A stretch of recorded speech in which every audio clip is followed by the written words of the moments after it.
What is up? What is up, everybody? Hey, don't I just remind y'all of that old saying?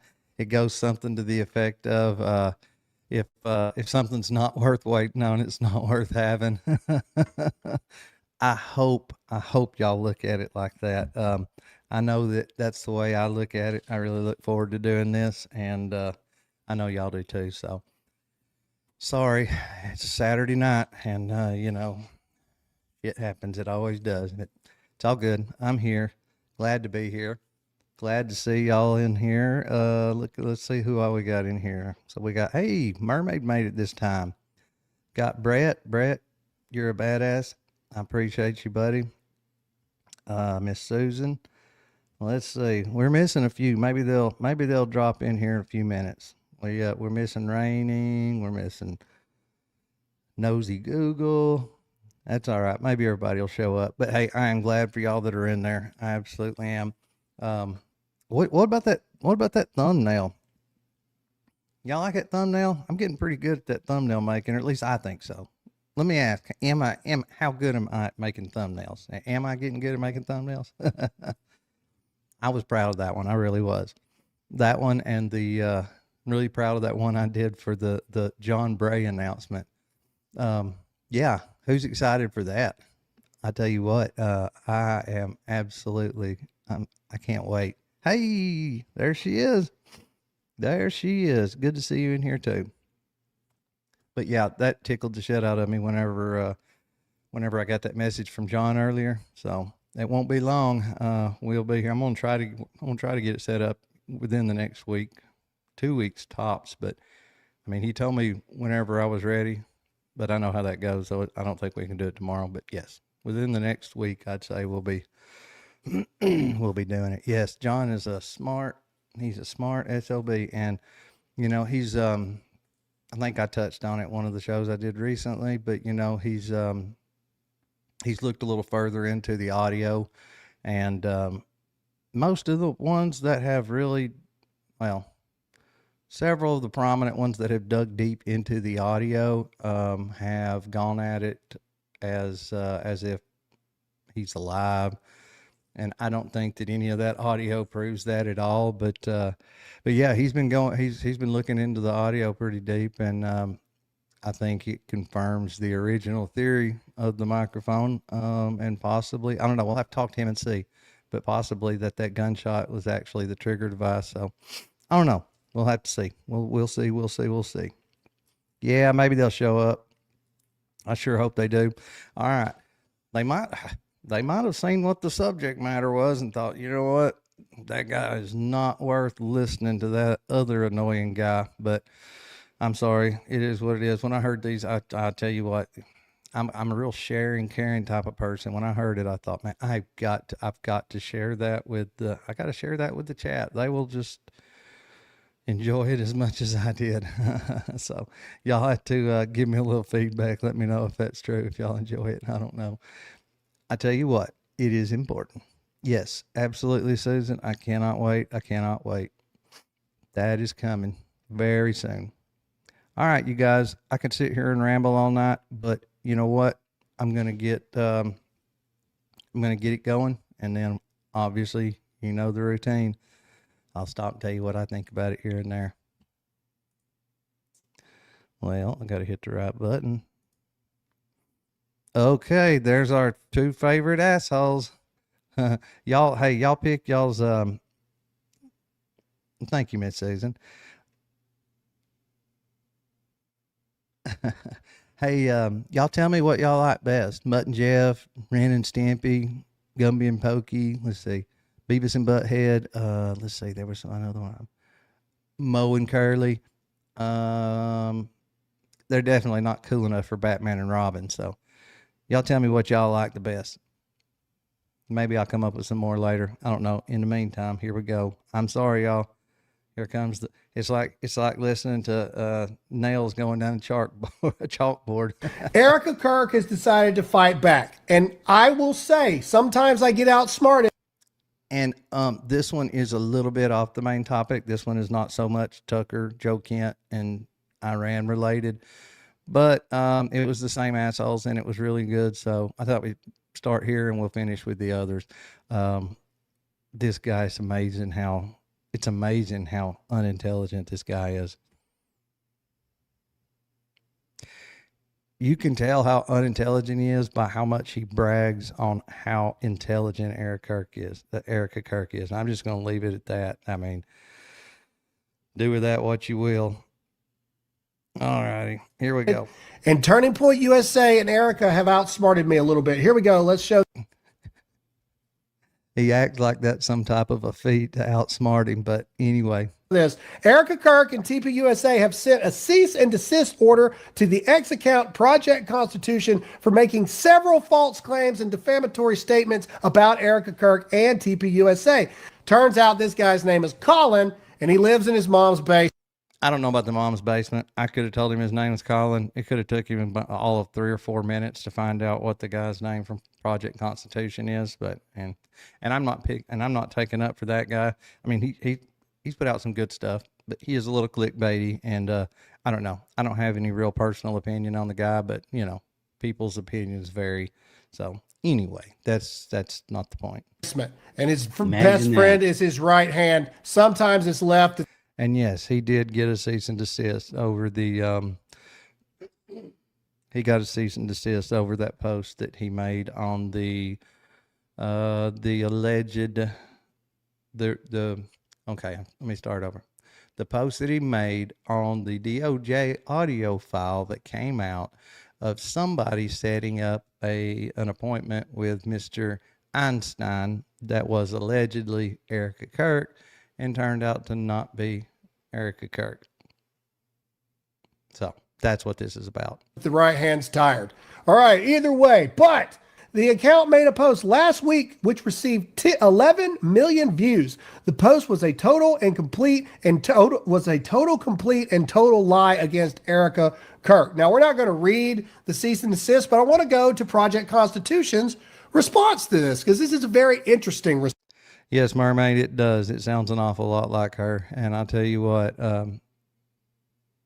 there's nothing that I hear that screams not Erica Kirk. But I do understand the point that based on the time frame when that was supposedly done, she would have been like 12, 14, something. So that right there in and of itself kind of, you know, debunks it somewhat. And there's some other stuff too, but anyway. Response. Oh yeah, that's what he looks like, by the way. If you go down, people are alleging that this is the guy. And there's no alleging. That's him. I mean, the poor fella was not gifted with great looks. But who am I to judge though? If this is the guy, of course it is. Of course it is. If this is in fact the guy, are you shocked? Yes or no? I want to go to Project Constitution. Well, Mermaid's really nice. She is. She's really sweet. Maybe she's got low standards too, but she is really sweet. I'm just kidding, Mermaid, about the low standards. Yeah, that's right. That's right. That's exactly right. Well, let's not just start directing any of that conversation my way. Response or sending this to receiving a cease and desist. It looks like Syndrome from Incredibles 2. Exclusive, he says. Why is TPUSA sending me legal, quote, cease and desist? I love that it's like, quote. No, that's what it is, dummy. All right, letters. They are back to. I don't even know why I'm going to address this, but he acted like he was such a dummy for putting quotes around the cease and desist. And trust me, I'm no English or you know, I'm no English scholar, and I'm no not all that big on grammar or any of that. But I do remember it seems like the official name or title of something a lot of times will be put in quotes. So I guess that's why he did it. I'm just guessing. Maybe he didn't do it for that reason. But anyway, I wouldn't consider the guy a dumbass because he put cease and desist in quotes. I don't think he meant that maybe it's a cease and desist and maybe it's not. Trying to threaten lawfare to silence journalists. They can't answer the questions, so they've sent the lawyers. I just received a formal cease and desist. Oh, so now it's a formal cease and desist. Okay. Legal on behalf of Erica Kirk and Turning Point USA, demanding I delete my post and apologize for, quote, defamation. My response is, I am not backing down. All right, go down just a little bit. Go down. He says the fact, here we go. Protected opinion. Every other post they take issue with is my protected opinion and editorial theory. In America, you cannot sue someone. Oh, hey, we got somebody else in the chat. Hey, good to see you in there. Welcome to the chat family. Where would you guess? Let me guess before I tell you where I'm from. Which everybody in the chat probably tell you where I'm from, but try guessing first. And look, if you're not subscribed, please do so. Notification bell. We have a killer time when we're here, and so you got to subscribe and hit that little notification bell. That way you can make sure you're in here. Everybody that misses one, they come back the next day and they're like, "Oh man, I missed the show." So it is South something. Yeah. All right. Well, you're right there. Middle Tennessee, to be exact. Middle Tennessee. I'm in Kansas and Barron country, I guess. They're both in Middle Tennessee. They're about an hour and a half from where I live, something like that. They live in the Nashville area, so they got lots of stuff around them. I live out in the middle of nowhere where it takes me 45. Hey, see, there you go. You got it. Second guess. But they live in Nashville. You know, they got lots of stuff around them. I'm in a spot where it takes me literally at least 40 minutes to get to the nearest Walmart. So anyway, there's that. Everybody in the United States doesn't live within 15 minutes of a Walmart, like they say. For having an opinion you don't like. Let's go. Is it an opinion when you say this is Erica Kirk? Go back up. The correction. Go up. Now, I will say this. Project Constitution was a little bit too sure of himself when he made this post.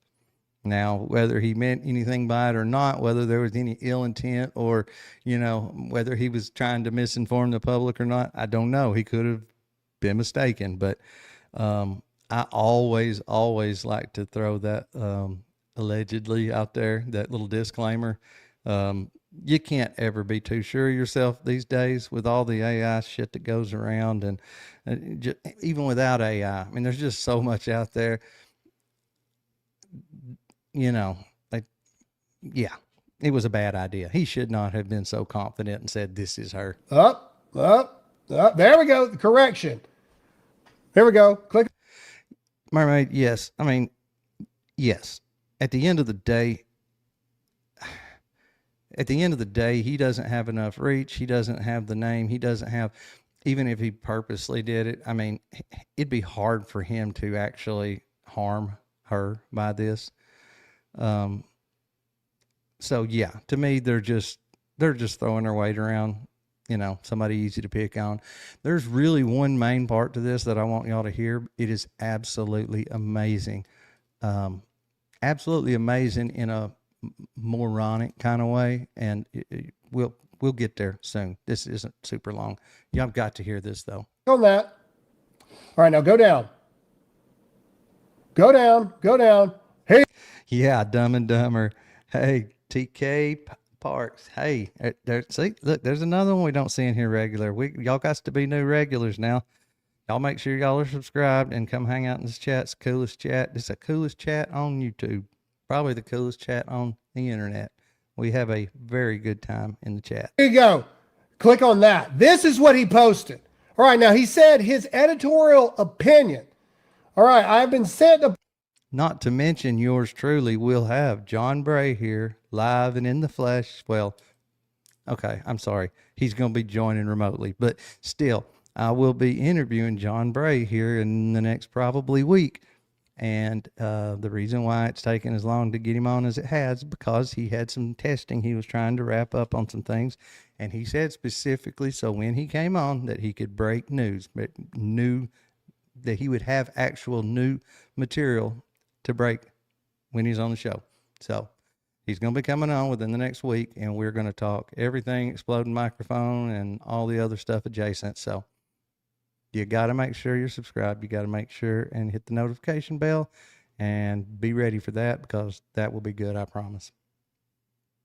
As we were. Bombshell audio file and have verified its authenticity. This is not. Again, and I know you probably just wish I would let it play so it could get over with. It is authentic. It's 100% authentic. It's just not Erica Kirk. I mean, it's an authentic DOJ, DOJ file come off the DOJ website. It is 110% authentic. It's just not Erica Kirk. A rumor. This is not a theory. This is a recorded call from the blah, blah, blah, blah, blah. The audio captures a young girl on a recorded phone call with Erica Kirk. You can hear the DOJ agents in the back. The voice is undeniably Erica Kirk's. There is no mistaking it. Newsflash, retard. That's not an opinion. You are saying that you know it's Erica Kirk, and you even said you verified it. In other words, in layman's terms, you are teetotal. You are screwed. Yeah. You are you, and you. Y'all ever heard that? This may be a Southern or Tennessee only phrase or old saying. Have y'all ever heard the saying you can't get? Why the fuck is he yelling? Because he thinks he's making a point, and he very rarely makes one of those. So, yes, AC. It's not, like I said a few minutes ago. It's like running nails down a chalkboard. But anyway, oh no, now I lost my train of thought. I'll get it just as soon as I hit pause, unpause. You are screwed. This is what Tucker Carlson said. Oh yes, the old saying. This may be a Tennessee or a Southern thing only, so I'm gonna make sure y'all know this one. But it has to do with suing people, suing folks. But there's a saying that says you can't get blood out of a turnip. So he was definitely easy. He was low hanging fruit for sure. But at the end of the day, they go to sue him for $10 million. They can sue all they want. You know what I mean? And Candace Owens and Megyn Kelly and all their little minions of retards don't understand. These Exactly, Mermaid. I said that from the get-go. mofos are not putting out opinions. They are stating their opinions and or asking questions as literal fact. You said you verified the authenticity. There's no He did. It's as authentic as it gets. It's just not Erica Kirk. doubt about it. That's Erica Kirk's voice, and she's soliciting young women for Jeffrey Epstein. Of course, we come to find out that this is not true. It's Haley Robson, but I digress. That's not protected editorial opinion. Not at all. Not If even you agree close. with that, comment yes or no. Now, here's where I will admit that Erica Kirk and Turning Point USA have outsmarted me. I said earlier, because Todd said, Oops, sorry. He acts so shocked that Turning Point USA actually outsmarted him. So I think this is where we're getting to the good part, the part I really wanted everybody to hear. So he's just amazed. But yeah, that whole organization outsmarted himself. why can't we sue these people? And I said, you don't sue people that are broke because you're not going to get any money out of them. And 9.5 times out of 10, that's correct. But what if Erica Kirk... Now, Turning Point didn't tell him why they did this. Turning Point didn't give him any kind of an explanation as to why they did this that blew his mind. So he's just assuming that this could possibly, perhaps. How does he say that? Anyway, Coach Colin, however he says it. Anyway, that this could be what they're doing. And so, yeah, he's a dumbass. and Turning Point USA are smarter than the average bear. Not what if, they are. Go with me here. How do you actually get Candace Owens in a lawsuit? Now, this is the main reason why I wanted y'all to hear this. This jackass, this idiot thinks that this little plan that he's got figured out here, that they come up with this plan. So by suing him, they'll be able to get the legend, Candace Owens, the big dog, the big fish. Okay, well, Candace Owens can afford all these lawyers and discovery, and the truth of the matter is the legal Yeah, you can get some piss out of it. process would take years, not Years. days, weeks, or months, years. Years. So what do? Well, why don't you sue the little minions that live in their mom's basement that actually don't have any money? Well, I said earlier in the week, I was like, you don't sue people without money because you can't get money. You're like, okay, you owe me $10 million in damages. They're like, I don't have $10 million. They declare bankruptcy and then whatever. But what if Erica Kirk and Turning Point USA are smarter than that? What if? What if the actual play is to go after the minions that don't have lawyers, that can't tie this up in court for years, so they will go to a direct verdict and or a settlement very quickly. And I would venture to say, even if they got no money because the people they're suing are broke, live in their mom's basement, but then they get precedent. Ooh. Of the actual defamation. Now Ooh, they got precedent of the defamation by suing Project Constitution. they have actual court cases decided that Actual court cases decided. defamation did occur. Ooh, it and did. it did happen. It did So happen. now, then you can turn around and sue Candace Owens for the exact same thing that you now have precedent on, Only for $10 million, billion, trillion dollars. that the lower level minions caused you defamation, but the biggest podcast in the world arguably didn't cause you any. This is a genius chess move play by Erica Kirk and Turning Point USA. And I got to give it to them. I didn't see it. They outsmarted me. Kudos to Erica. His toilet seat outsmarts him just every single morning. Look, it is crazy. Look, all right. So I'm not a lawyer and this is not legal advice, but let's just kind of go through this logic.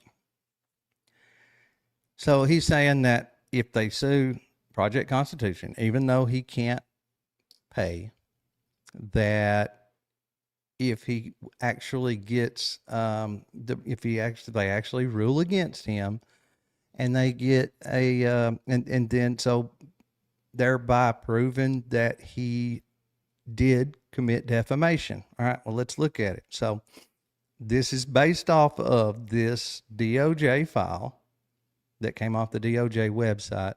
It sounds a whole lot like Erica Kirk. And when he made the post, was very, very confident that it was Erica Kirk and didn't really throw any disclaimers out there. So if, and I think that's a big if, but if they ruled against him and decided, yes, he did defame her, he's guilty of it, all that good shit, why would that, and for one, precedent, I mean, I don't think you can consider that one case precedent. I mean, look how many decades, hundreds of years of case law there are on defamation cases. That's precedent. I don't think the one Project Constitution case is going to be enough precedent to make sure that Candace gets ruled against. But at the end of the day, I just got one question for you, Graham Allen. Did Candace put that video out?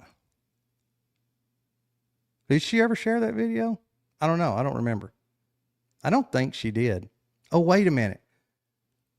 Did Candace Owens make any posts about it? Maybe. Yes. I think there was that one post. I think there was one post where she addressed that video. What was that? What was it she said in that one post?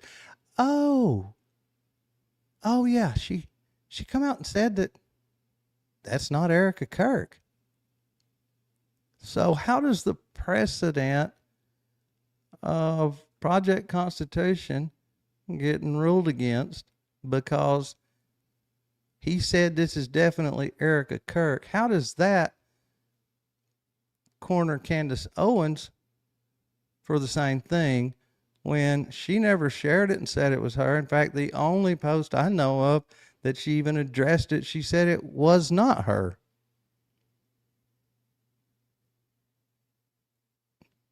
You see how lost I am?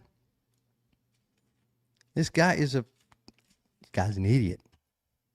What the hell is he talking about? Kirk, Turning Point USA, and their lawyers, you think they're being weak and they're just hiding everything because they've got stuff to hide? No, no, no, no, no. They're playing chess while you retards are playing checkers.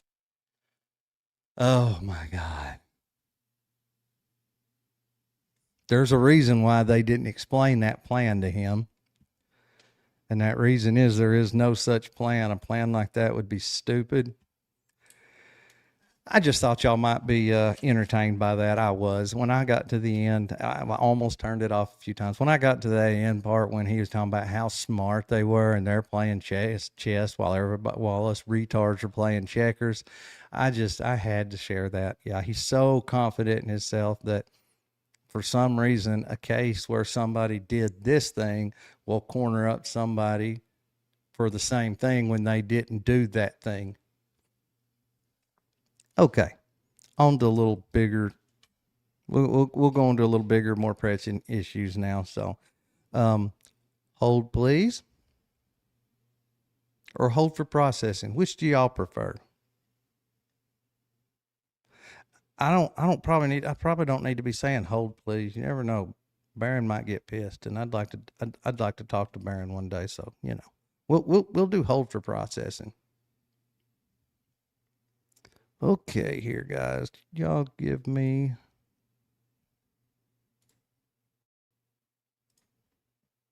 All right, y'all give me just a minute here. This won't take long. Thank you, Miss Susan. You're easy to get along with, ain't you? It's the way I am. I'm easy to get along with.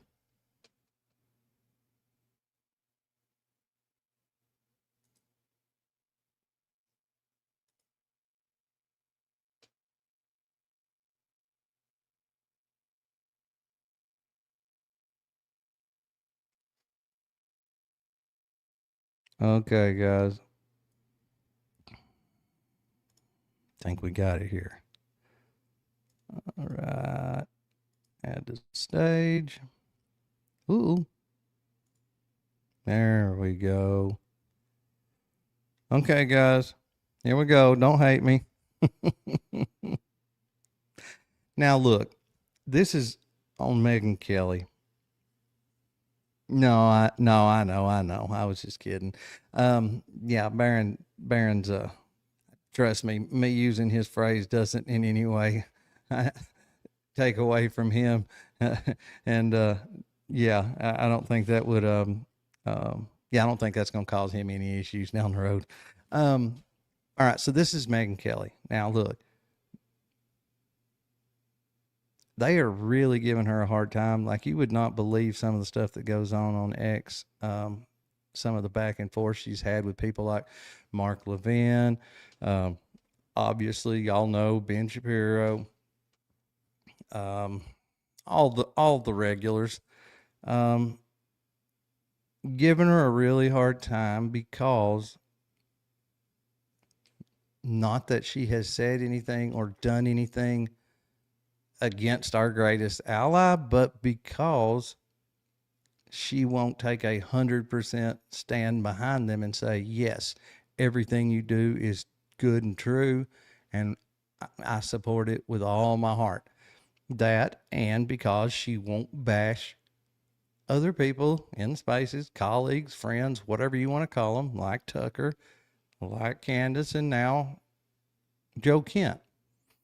And so, yeah, they've been giving her a really hard time. And I'm not going to say she's a fence sitter, but, she's not ever had a super strong, like, that's just not what her platform is. She talks about all kinds of stuff. She doesn't devote her life to this one issue. But all these pro-Philadelphia people are coming out of the woodwork, and that's what they want. They want you to get on your knees, kiss the ring, however you want to say it. And yeah, I mean, it's awful. And then this jackass thinks he's doing somebody a service. It's definitely not people like me and you, by getting on here and bashing her and others. And we all know there's one reason and one reason only. And it's sad. I'm sorry, but I am not a Philadelphia first. I'll never be Philadelphia first. And any of these assholes that keep hollering MAGA, MAGA, MAGA, Philadelphia first, they won't actually say that, but that, you know, that's what they mean. Tell me how that's making America great again. I'll be waiting. Here we go. Absolutely, Miss Susan. Yes, they act like it's us that have issues or that are causing the issues. It's because we don't want to fund, because we don't want to fund certain things, and because we don't want certain, you know, certain entities, whatever, another nation state, to dictate our foreign policy, and not even just our foreign policy, but I mean domestic policy too. Because we don't want that, we're causing the division. If y'all just wouldn't say anything and y'all would let Philly run the country and you would just give Philly whatever they asked for, we wouldn't be divided like this. No, I'm sorry, that shit ain't going to cut it. How about y'all stop lobbying for a foreign country? And how about y'all quit blindly, you know, backing everything they do? How about y'all quit doing that, since it is a foreign country? It is not our country. How about stop doing that? And then guess what? The division also goes away. And there's this other option that I would be all for. Get your ass on a plane with a one-way ticket to Philadelphia and go there. America first, America only. Yes. And now I don't know what everybody means when they say that. I don't mean, when I say America first, America only, I don't mean that we have this total, what's the term they use? Isolationist or what, complete total isolationist. I don't believe in that. I believe that we do have interests all around the world. I believe, especially in the Middle East, you know, Qatar and all these different places, we have interests there. In Europe, also interests. And so I don't mind us having somewhat of a footprint there. I don't mind us being in all these different places, as long as we have an interest there and it does directly benefit the American people. That is not the same thing as going and fighting a major war because the little fucker over here picks a fight and can't finish it, so we have to come do it and get quagmired in and people die over it. There's a big difference in those two things. The first one I'm okay with to a degree. The second one, I'm not. I'm not at all. And I don't know. I just don't.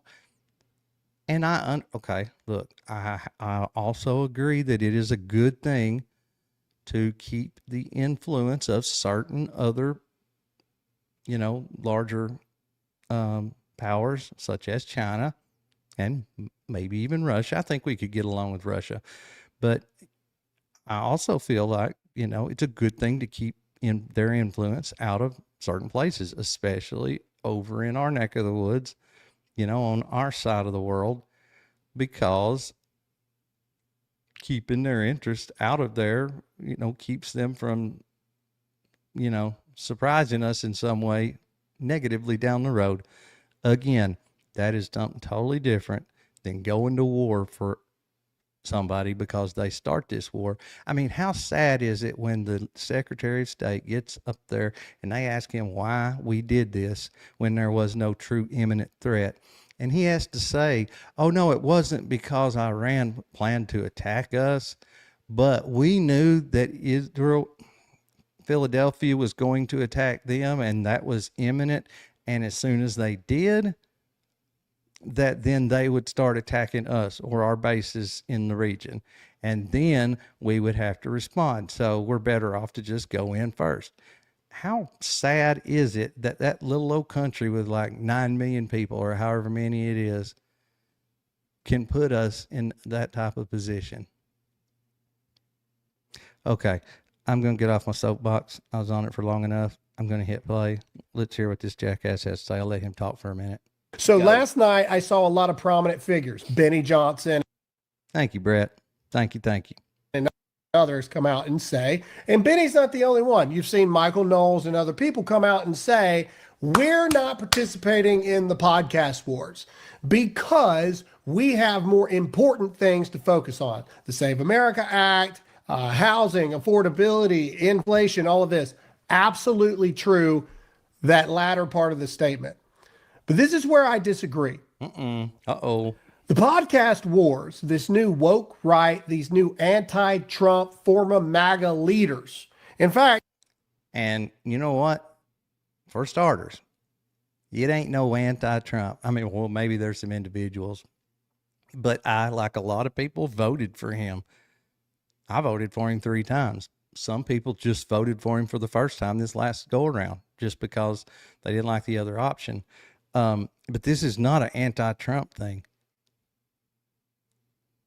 Everybody that voted for Trump, if we could, if he could get us out of this mess, get us out from under that influence, everybody that voted for him would be happy they voted for him, and they would be just, I mean, this is what is turning people against him and the administration. Everybody's starting to see it's on full display, and it's worse than it's ever been. The amount of influence they have over our politics. So it has absolutely nothing to do with being anti-Trump. It's anti another country dictating to us what we're going to do, how we're going to do it, when we're going to do it, and then dragging us into these wars. I wrote this tweet this morning, and I'll read this verbatim to you before I go on this tangent. You're seeing former, quote, Yeah, we've been warned he's fixing to go on a tangent. MAGA leaders who are trying to figure out, they're trying to read the tea leaves on who's going to be the next actual nominee for president of the United States, because they know that this is Trump's last term. So you're seeing all these former MAGA people who actually were never MAGA ever. They were just leftist or feminist or woke right people in MAGA clothing latching on. You know where that woke Reich came from, don't you? That come from BB himself. Now, I'm not sure if he actually thought it up, but he's the one that made that popular. That was that hot take where he was talking to all those influencers about the biggest thing in the social media wars is that purchase of TikTok and blah blah blah blah blah. Well, yeah, he called all the people that were against the influence, the excessive influence. He called them the woke Reich. To the president for the past 10 years, and now they're just trying to figure out where the leaves are going to fall. If the turncoats pick right. Oh, they're turncoats. They're turncoats because they voted for a man in an administration that said no new wars and just swore and yelled from the rooftops and warned that if Kamala gets elected, we will go to war with Iran. And guess what happened? Everybody decided they didn't want that, and they voted for Trump. And guess what? We're at war with Iran. It's not a matter of being a turncoat. It's a matter of feeling betrayed. I'm just going to be totally honest. It's not too late. He could get me back for sure. But he's going to have to figure out a way to get out of this. And Joe Kent's confident he can. I guess we'll just have to see. First, you got to have the will, though. So I don't know where that's at. Okay, if they pick correctly who ends up being the person that's the Republican nominee, guess where they'll end up? They'll end up right back at the White House, right back in Congress, or right back in the administration in some way. But most likely what is going to happen is they'll make a lot of money over the next 2 years, and then they'll go off into mediocrity and obscurity and irrelevancy, just like they were before they latched on to the teat of Donald Trump and the MAGA movement to get where they are now. In fact, the vast majority of people, including myself, I don't know if you would know who any of us are if it wasn't for us latching on to Donald Trump in the beginning and riding that train all the way through. Well, at least he's honest in that regard. Oh, God. The one thing that he said is true. God. Difference is you're seeing the real ones emerge now, the people that are still standing with the president, even when it's not easy to do so. Since he's so smart, I wonder if he knows what a sycophant is. So why do the podcast wars matter? Here is the ideological issue I have with this. Okay, you hear some people say, you go out into a grocery store and you ask people, hey, what do you think about Tucker Carlson, Megyn Kelly, Candace Owens, and their beef with Ben Shapiro and Mark Levin and Israel and Iran? And they look at you like you've got a you-know-what on your forehead because they have no idea what you're talking about. That is true. Real world people, normies, as we like to call them, are out there in the real world and they have no idea what you're talking about. None. But they're also ages 40 and above for the vast majority of them. Now, you go and ask a 25-year-old and below about everything I just said. I don't know if he knows what a psyop is or not, but I can promise you he is smack dab in the middle of one. So I'd say that he more than likely, just judging by what I've gathered by watching him as much as I could tolerate, I feel like he's probably more of a useful idiot, but I mean, he may know what a psyop is and he may be doing all this intentionally, but he's probably just a useful idiot, to be honest with you. Some kind of an idiot. They know all of it. And they hate Israel. They think Trump's bought and paid for by Israel. They think Candace Owens is a messiah. They think Tucker Carlson's running in 2028. They don't remember when Megyn Kelly was platforming transgenders and trying to make it okay. They don't remember all of these. No, it's not that they don't remember. It's that these people that you were calling such hateful bigots and turncoats and everything else, they're just regular people, and they realize that people change their minds. And yes, she may have platformed transgenders and all that, but most everybody is willing to give people, a second chance. I mean, she changed her mind on all that stuff and she went a different direction. Most people will accept that just fine. It's not, why should we remember all of that stuff?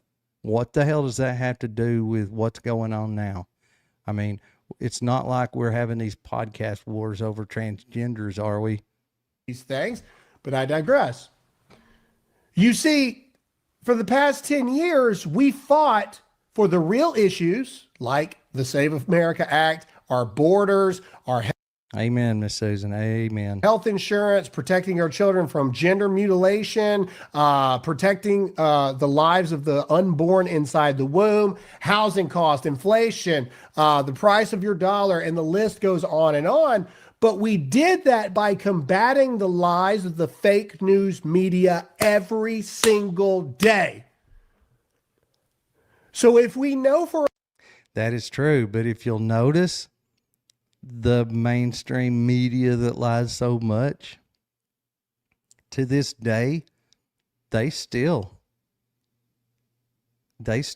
every single day push the lie that Philadelphia is our greatest ally and always has been.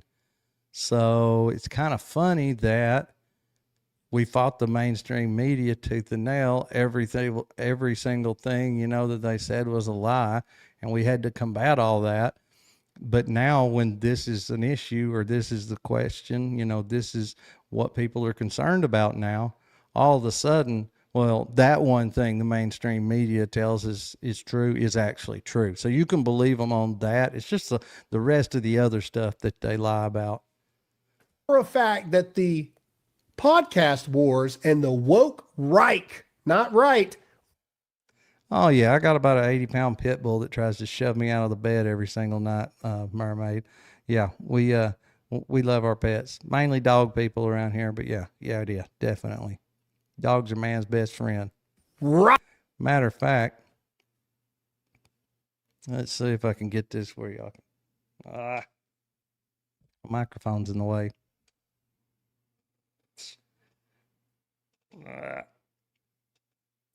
can't get it turned right around there. I'm sorry. I'd have to get up and go around and stick my arm in front of the camera for you to actually be able to see it. Yeah, I got a pit bull tattooed on my forearm, so Ike podcasters are influencing 30 and below. Isn't that Charlie Kirk's mission summed up into one thing? So many people are invoking Charlie Kirk and be like, Charlie Kirk wouldn't be involved in this. I disagree wholeheartedly. Charlie Kirk would be leading the charge against these people. Because would he though? Was Charlie not a huge proponent of debate? Now, one thing about him that always bothered me was just how bad the whole thing with Nick Fuentes went. That was one person that he kind of openly wanted to destroy. I mean, that's pretty much the way he put it. But all in all, Charlie was about discussion.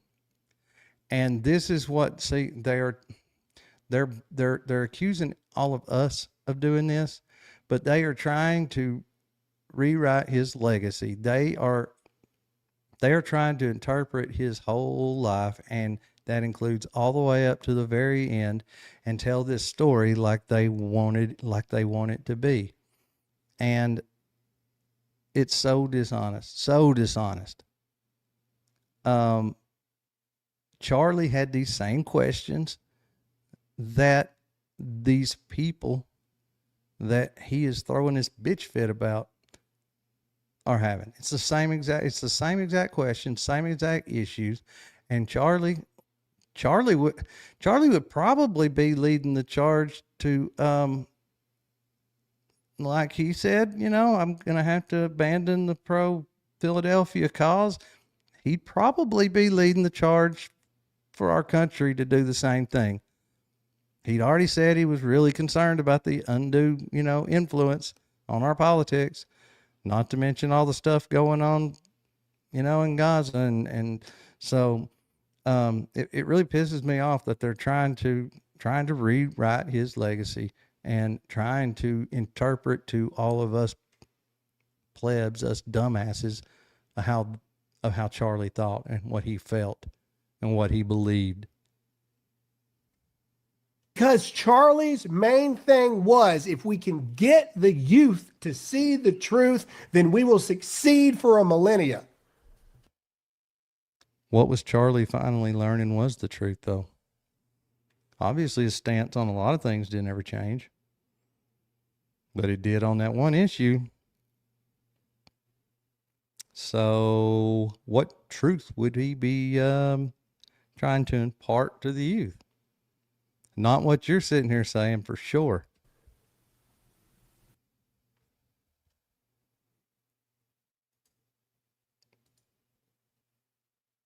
Oops. Y'all guys, I'm pulling a bear in here. Here we go. And that's why it's important. This is no different than when we fought the fake news every single day. And it's no different that we have to fight the new fake news now. CNN is irrelevant. MSNBC is now MS Now, the gayest name ever. Buddy, I hate to break your heart, but you're irrelevant. You're about as irrelevant as CNN or MSNBC. That's just the way it is. Obviously, you're pissed off about it, but that's just the way it is.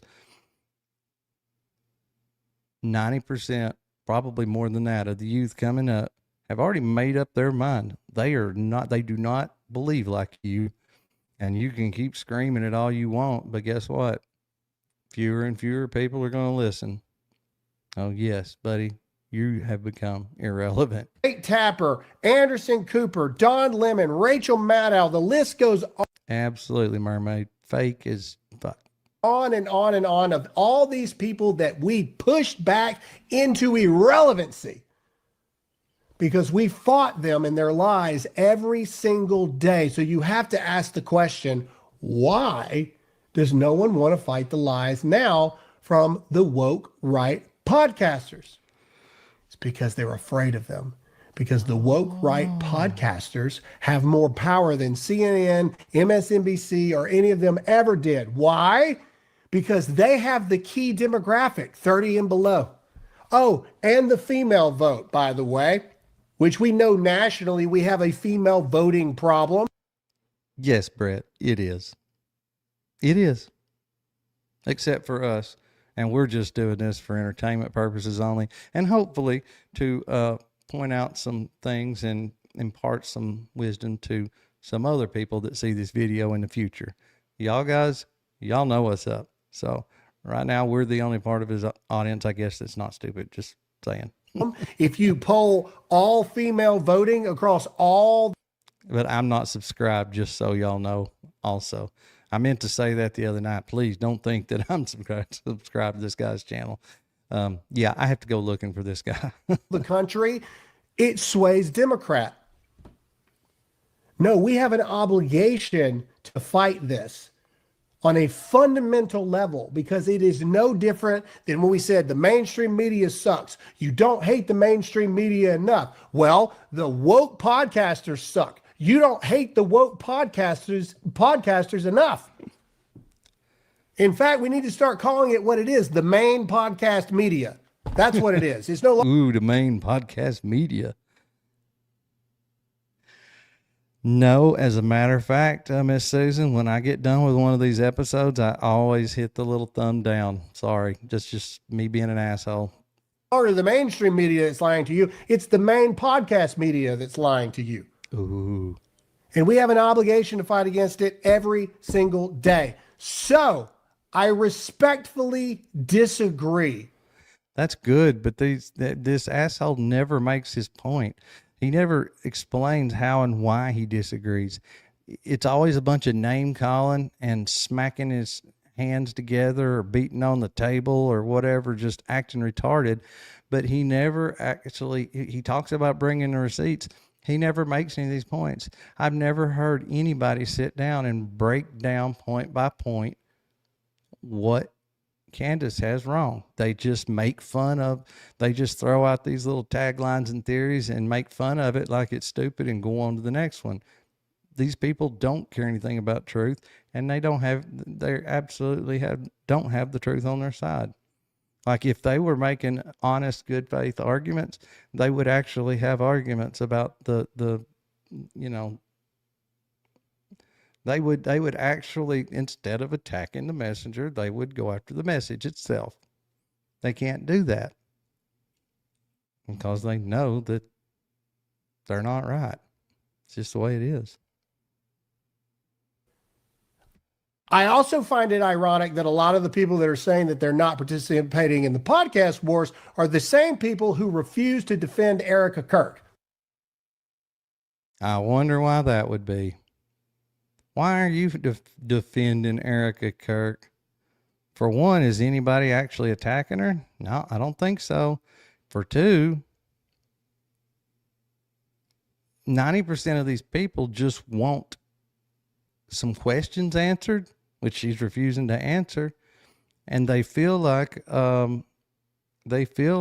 there's something shady going on when her, like every other spouse in history that lost a husband or a wife to a horrific murder in public, every other one in history gets looked at. They have to be cleared. If you've done nothing wrong, if you have nothing to hide, then what's wrong with her being looked at just like everybody else? But no, she's too good for that.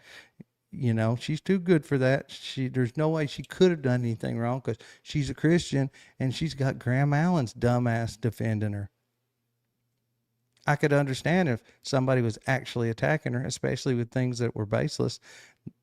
Really, 90% of the people out there just want her to answer some questions and want our people in authority, FBI, whoever, whatever, state of Utah, to look into just what everybody accepts as standard protocol. But we skipped the most likely suspects and went on to, Mr. Tyler. People just want answers. That is all any of this is about. And they decided that if we're not going to get them from the ones that are supposed to supply those answers, then guess what? We start trying to get them ourselves. And that's what we're having to do. And we've done a damn good job, I think. They seem to coincide along with each other. But that's just a personal grievance, if I may give one. The main podcast media, the mainstream podcast media. Mermaid, there's probably some truth to that, allegedly. Must be fought against because they're liars. And if you agree with that, hit that like button and give me a comment right now on what you think. All right, Todd, come on back. Let's go. He don't want me to comment what I think. Oh, all right. My opinion on it. You're Here comes some true intellect and words of wisdom. Y'all pay close attention. Again, over the target area, exactly where you need to be. This guy got that hick sound. Do I sound this dumb when I talk? I really hope it's not the accent that makes him sound that dumb. And I just want to add to this. You've got CNN, MS Now, MSNBC, literally getting on screen and just like not spinning. Spin is gone. They don't spin political headlines anymore. Now it's just blatant lies. And that's organizations that have journalists, they have editors, they have people that they send to investigate, where podcasters is just you, a producer, and a couple people that clip stuff. How are they getting down to the truth? How are they able to present you with 100% fact? Oh, because I got an email from an Basically, he's saying so the mainstream media, they lie and everything. And then people, if you're not getting the answers, you're not getting the correct answers out of these big organizations that have all these people digging and doing the work. How can you expect some dumbass podcaster to give you the truth? They don't have enough people to get to the truth. You see the way this is swinging. Now we're headed back towards pro mainstream media. I mean, according to him, us dumbass podcasters can't come up with the truth. We don't have enough people to find the truth. unknown source. Like, come on, people. Like, look, you have a Thank you, Miss Susan. responsibility if you do this for a living to be accountable to what comes out of your mouth. All right. If it's your opinion, fine. But now you've got these people coming out. Oh, this is fact. I know this is fact because a source that I have told me it's a fact. So we got to do better. They don't even have to say it's a fact. They just have to say this is what blah, blah, blah. All right. Let's move on. Glenn Beck was on Piers Morgan last night. Now, me and Glenn have not always seen eye to eye. Yes, we worked together at the Blaze. He was always very nice to me. Me and Piers Morgan have definitely not seen eye to eye and gotten in many of an argument over the past few years. Imagine that. But here's something that I do agree with, and this is what Charlie was all about, and this is what everybody forgets. Charlie was not about character assassination in the public eye. He just wasn't. So everybody talking about, look what Charlie said about Candace before he died. Yeah, but yet, according to him, Charlie would be leading the charge to destroy these folks, this woke rock. He's not going to character assassinate Candace Owens in the public eye. But what he did do was actually have conversations to get to know. Need I remind you, Charlie Kirk went on Gavin Newsom's podcast. Not because he thought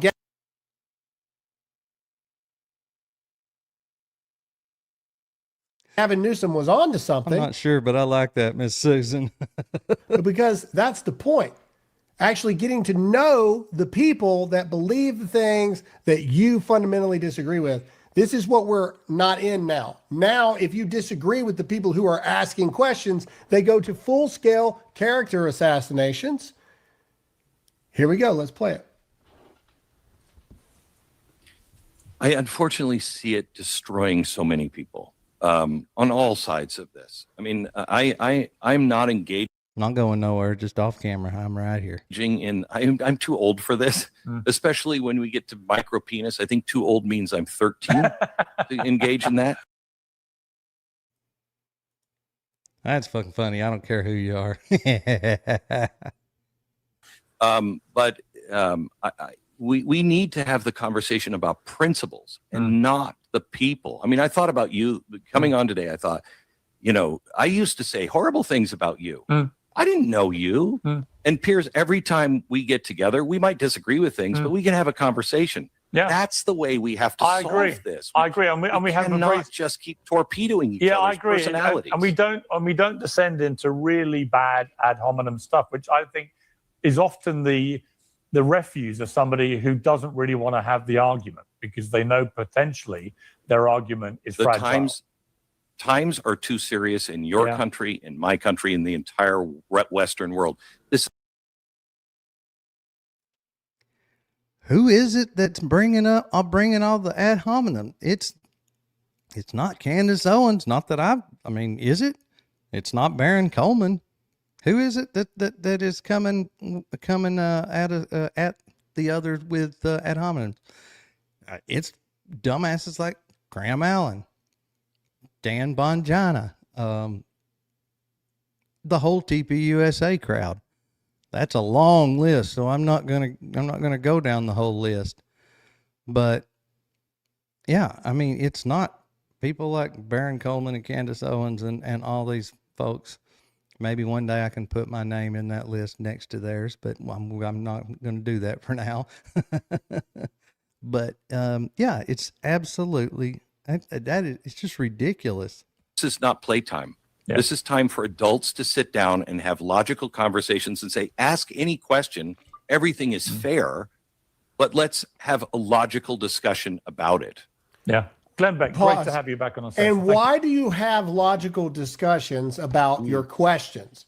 You have logical discussions about the questions because what you really want when you ask questions is you want the answers. And then once you get the answers, then you can plan out the solution and the map and the marching order to move forward for the betterment of society. However, what we have right now is just a bunch of people that want to ask questions with no solutions and let chaos do what chaos is going to do. Or they have a government that is and law enforcement people in authority that are totally uninterested in getting to the truth and serving up a big old pile of justice for something that everybody witnessed. And because they're not interested in that and the public feels like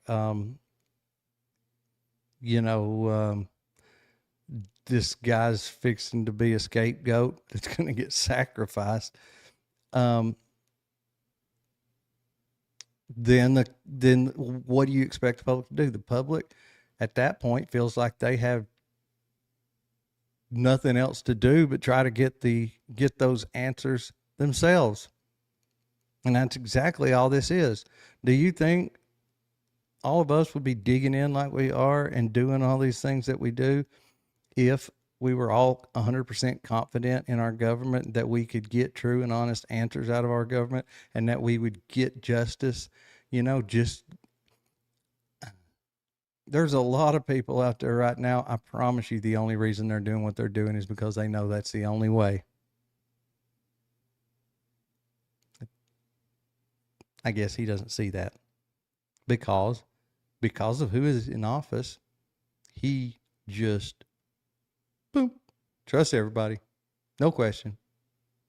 Trump's in office, so everybody's going to do the right thing. Yeah, And drop anytime their you little challenge them, Yeah, you get called a micro penis or something stupid like that because unfortunately that's the stuff that gets clicks. Like that's the crap. Ladies, that gets clicks. can I ask you a question? Now, look, me and Mark Levin have never ever spoken to each other. I don't particularly like the guy. His voice is a little annoying. Whatever. Okay. But Kind of like that asshole sitting beside you, just got a different accent. but ladies, can I ask you a question? I don't know what you're laughing about, dude. He talks about you the same damn way whenever you're not sitting there listening. He's bound to. Is Megyn Kelly saying to Mark Levin that he has a micro penis? I think that's what she insinuated. Is that not the But no, I don't think she's seen it. most feminist, like boss girl bull crap that you have ever heard in your entire life? Isn't that the exact playbook of the modern day leftist feminist, just disgusting woman I mean, comment yes or no. Like, let me know. Am I off target here? But I mean, come on. Like, we're having an argument about whether Trump's owned by Israel, and then Megyn Kelly jumps to micro pit. Oh, Mark. Just so y'all know, I know most of y'all probably don't spend a lot of time on X or even have X. So you probably don't know this. You could probably assume this, but I'll just let y'all in on a little secret. It didn't go from, asking a question to micro penis. There was a lot of stuff in between there. And trust me, both sides have been slinging mud. Levin's got a micro penis, and I'm not defending Mark Levin. At I'm all. attacking Megyn Kelly. You understand? Hell, my Attacking first one is question not was- defending the other. When she posted it, I mean, I didn't laugh. My first question was, how'd you know? Have you seen it? Like, did you just admit that you? Hey, man, Okay. but either way, that's all I'm saying. All right, Joe Kent tells Tucker. Okay, there was the end of that one. Everybody can go.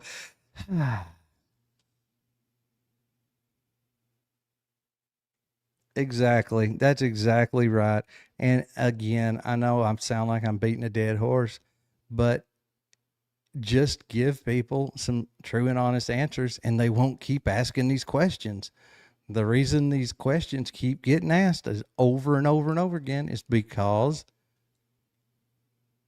we're not getting answers unless we go and get them ourselves. Yes, Brett, you're right. It is a cesspool. I have to totally agree with you. There's a lot of good information to be gotten on there. But yes, it's also a cesspool. All right, guys. I'm only going to break your ears and hearts for just a few more minutes. Let me pull up this last clip.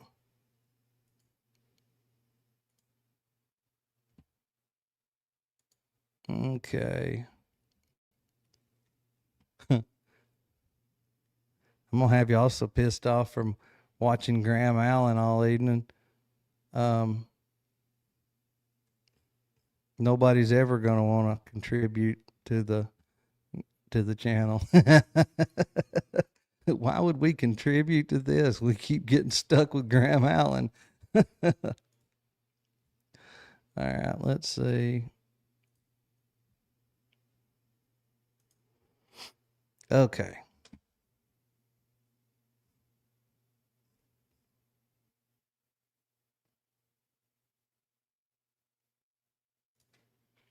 Here we go. Here we go. This one here is got our good old buddy, or it's directed more towards our good old buddy Joe. This is going to be a fine display of intellect and awesome takes here. I can just promise you. I know y'all already knew that, but just I was just making sure. Okay, we almost there. Hold for processing. And so before I get it started, I'll just go ahead and give you the quick gist. It's talking about Joe Kent and the fact that somebody has started accusing him of being a leaker, and they start slobbering and foaming at the mouth, thinking maybe, possibly, he really is a leaker. And not only has he leaked, but he's leaked stuff to Candace Owens. So maybe Candace Owens will get in trouble from Joe Kent leaking stuff to her. These guys, oh my God, it's hilarious. Here we go, fire in the hole. I'll let them say it.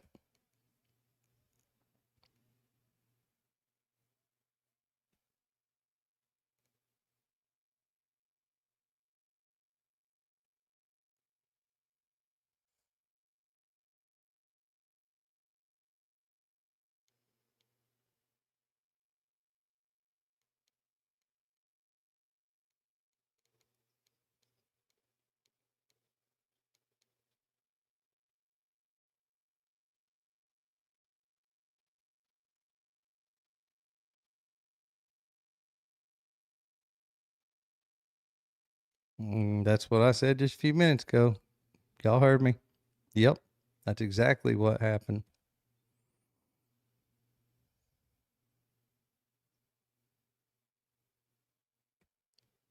No, it hasn't. So it sounds to me like the only imminent threat, even though it might not be direct, maybe it's indirect, but is in fact an imminent threat, is from our good old buddy ally Philly, right?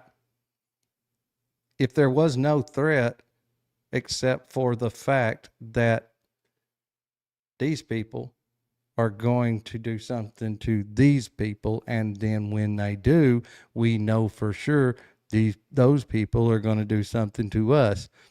It probably would have been a hell of a lot less expensive, probably less lives lost, and everything else. It probably would have been much easier and better all the way around if we would have just turned around and bombed Philly instead of Iran. Just saying.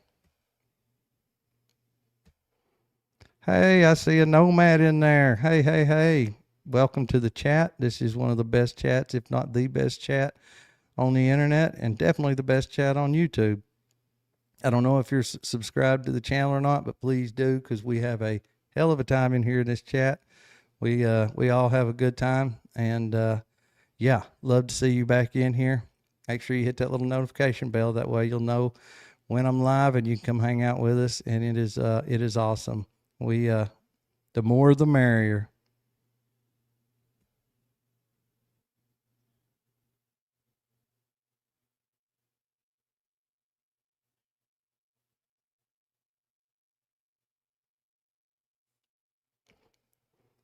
Exactly, Brett. Exactly.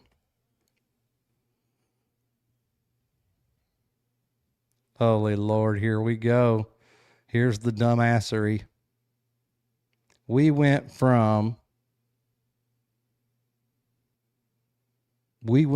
Philly, caused us to have to do this. When we did this, the way we did this, we went from that to, even the weather can change the timeline.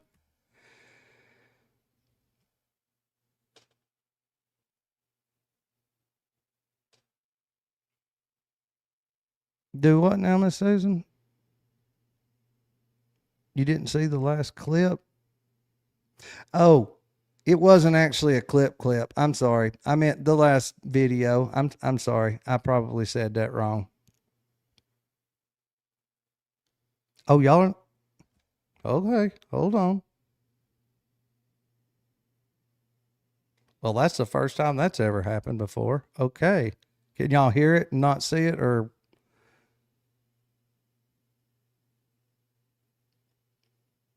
I'm sorry, guys. I'm telling you what. Hey, it makes me feel good knowing though that I can do that just as good as Baron. Maybe not quite as good as Baron. So, could y'all hear the video, or was it no sound? Okay. Okay. All right, Miss Susan. Good deal. I mean, not necessarily good deal, but I got you. Here it is right here. See, I tell you what. I would say I'm a dumbass, but Baron does it too, so it doesn't mean I'm a dumbass, thankfully. I got it right here. Okay, I guess that's why. I was seeing it up in the window, just not in this window that y'all can see. Okay, my bad. I'm sorry. I'm going to try to never let that happen again. A Baron. Yeah, I guess what I was saying probably would have made more sense if y'all could have seen and heard that, huh? Here we go. Fire in the hole again. All right. Joe Kent tells Tucker Carlson that President Trump's administration Put some thumbs up in the chat or something if y'all can see and hear. misled the world about Iran. Let's just play it. Just play it. Let's go. We're going to play a little bit of it here. I cannot in good conscience support the ongoing war in Iran. Iran posed no imminent threat to our nation. Iran posed no imminent threat to our nation. How did you reach that conclusion? I think this is key. I mean, this would be more challenging to explain had the Secretary of State, the President, and the Speaker of the House not come out and said that we conducted this attack at this time because the Israelis were about to do so. So that takes away the argument that there was an imminent threat, as in Pause. Iran was. Pause. So basically, what was said was that the only reason there was a threat is not because Iran had plans to attack the United States. The only reason there was a threat was because, and the only imminent threat there was it was imminent that Philly was going to attack Iran. And then, of course, since they consider us big Satan and little Satan, and that's yeah, that could get me off on a tangent. We could easily fix that. But either way, because they see the two of us as being one, basically, everybody knew that when Philadelphia hit them, when Philly hit them, that they were going to turn around and hit us.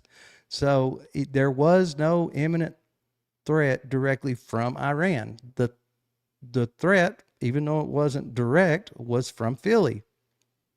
So as I was saying a minute ago, it probably would have cost a whole lot less, been a whole lot easier, cost a lot less lives if we would have just took some of that energy and sent it to Philly instead of Iran. That's just my opinion, allegedly. This has already been debunked. Marco Yeah, Rubio like has 10 already times. said we were planning this attack anyway. Like, either way. We were planning this attack anyway. So this means that it wasn't Philly's fault, according to Graham Allen.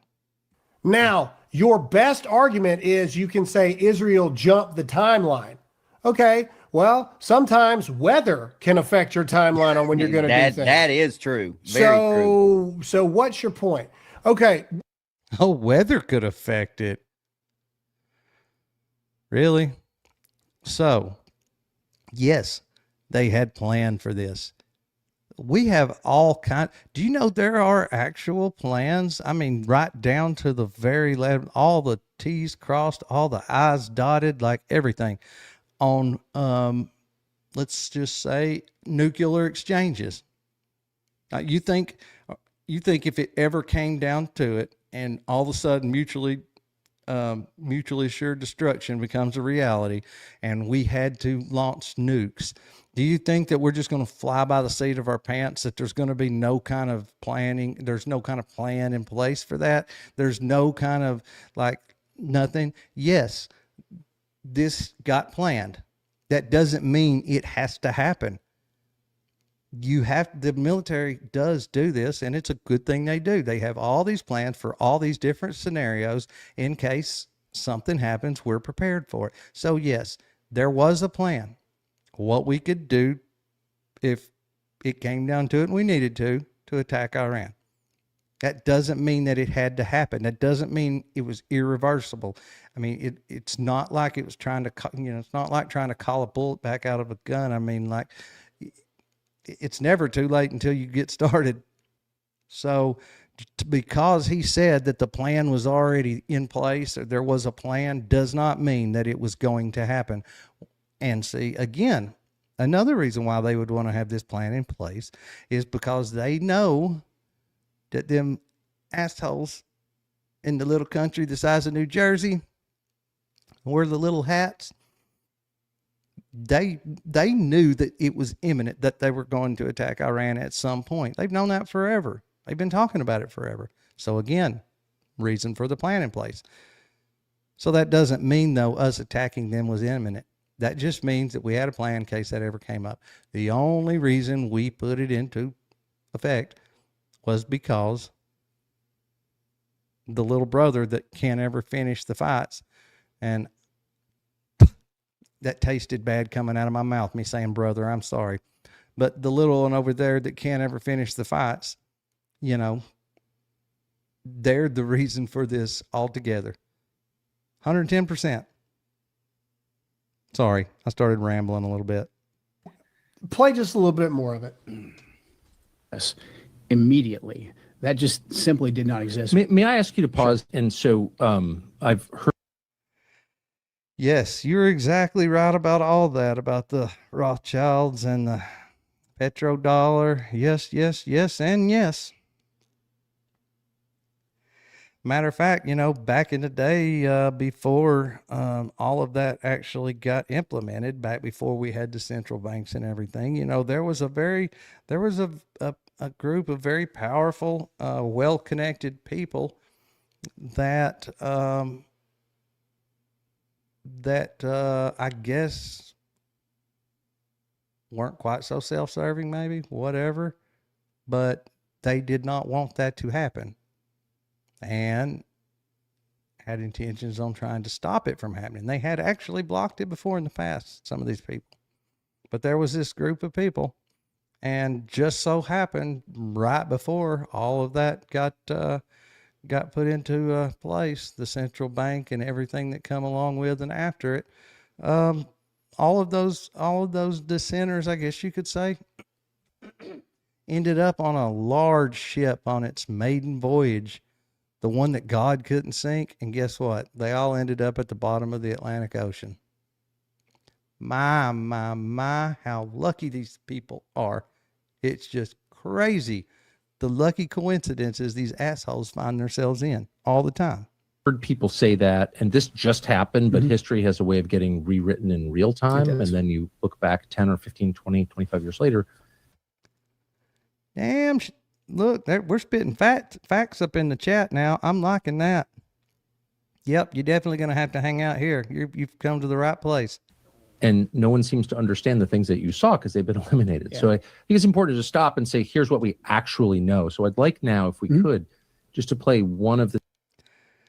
Well, if you heard me the other night, you know that I'm holding out hope for that. We shall see. Like I said, I have my concerns. There's some pretty scary indicators, but I'm got my fingers crossed, and I am hoping. I haven't completely lost hope. So I just don't know where we're at right now. And I guess that's to be expected. The statements that you alluded to, and that's from Marco Rubio, the Secretary of State. And this was shortly after this war commenced. Let's see if he plays the full one or the cut one. As is his habit, in a thoughtful, precise way. Yep. That's a good point. Here's Secretary of State Marco Rubio. And so the president made the very wise decision.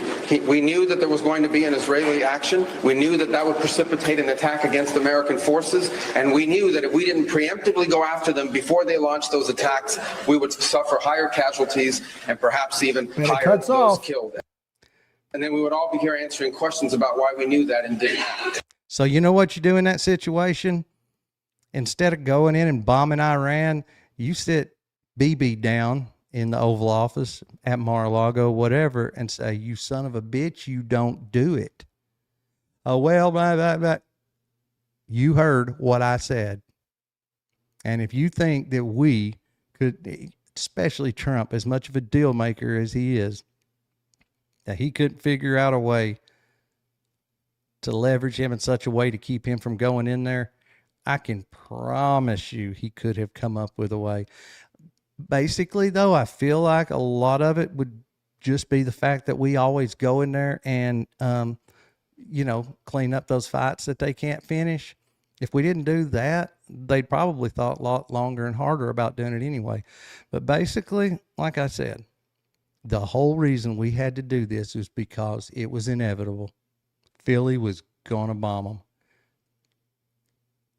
So instead of us going and bombing Iran because Philly was going to bomb them and then they were going to bomb us,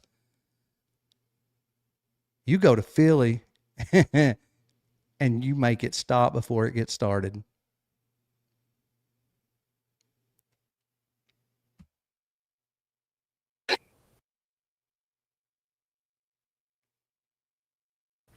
What I say? It cut off. It cut off before Marco Rubio says, to be clear, we were planning these attacks anyway. Mm-hmm. This guy's a military guy, and he's a freaking idiot. He, being a military guy, should know that there are thousands, tens of thousands, probably hundreds of thousands of different military plans for all kinds of different scenarios that never get enacted. He cut it off. Of course he did. Yep. Tucker Carlson is nothing more than a clickbait whore. That's what he is. That's it. He is clickbait whore. He is not a journalist. He's bought and paid for by freaking Iran and all this stuff. Look, he is a clickbait whore. Clickbait whore. A CBW. Wow. A CBW in the chat right now. That is Tucker Carlson. I knew you were going to play the edited clip. I knew it. Yep. We've All right, already debunked that on the show. If you're like, well, show us the Go real back. clip. Freaking go back and do your research Go and back find and it where watch. we already debunked it. All right, listen, before we get into Graham's political read the tea leaves about this Joe Kent, I just have to ask one question because I'm not good at this kind of stuff that Graham is. But common sense, crayon eating people that are listening to me, why is he doing this now? If he had such a problem, forget his experience, forget his veteran status, forget the position that he was in. I just have one question for Mr. Kent. Forget the position that he was in. I just have one question for Mr. Kent. If you were so against this, why did you wait until 19 days in to say something? We're going to get into why here in just a minute, but let's play another clip, and then we've got the bombshell stuff to drop on you here. So let's play this next clip. Right. This is him. What is this? Talking about Charlie? The nuke. That they were not on the verge of a nuclear weapon. I'll skip that. Go to Charlie, and then I want to play what Charlie actually said, and then we'll drop the bomb on this douche. Here we go. Okay. All right, this is Joe Kent revealing the last thing that Charlie Kirk told him before Charlie Kirk was assassinated. Let's play it.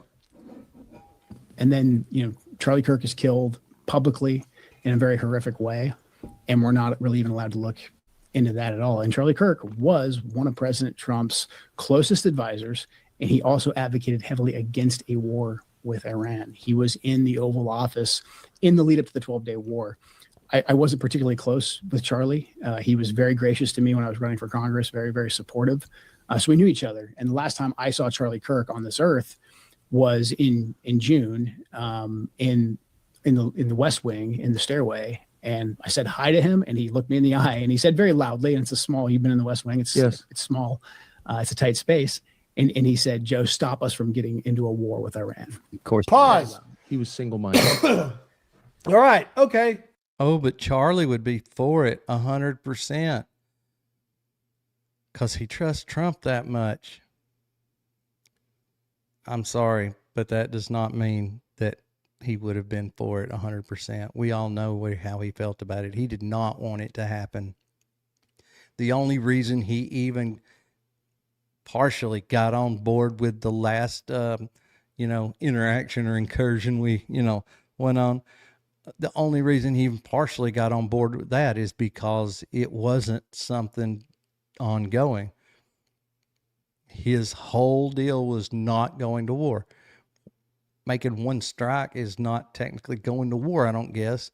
But what he did not want, adamantly did not want, and was 100% against, is what we're doing right now. Cool story, bro. Who knows if it's true? Who knows? Who knows if any of this is true? And that's fine and good. Again, we're just asking questions. Here is what Charlie said the day that President Trump made the decision to bomb Iran. Yes, I'm sorry. Look, I've looked at it so many different ways, and I've dug into that. And of course, obviously, I don't know everything, but yes, I do. I really do. I believe he's gone. There was too much at stake. There was too much at stake for him to not get removed. There were too many people around him that were too money and power hungry, and there were too many people